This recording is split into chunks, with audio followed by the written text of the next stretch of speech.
Within the Special Tribunal for Lebanon, there is a specific feature that does not appear in other international tribunals, and that is that we can have proceedings or trials in absentia. That will mean that an accused person is not present during the proceedings.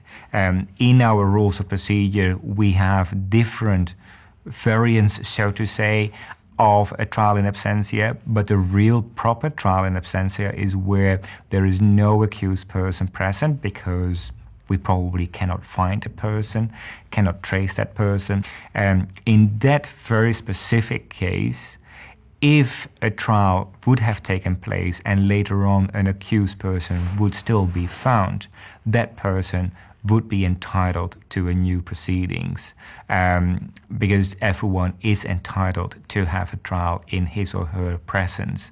There are other situations that, for example, an accused determines or decides not to be present but may have a counsel representing him or her in the court proceedings.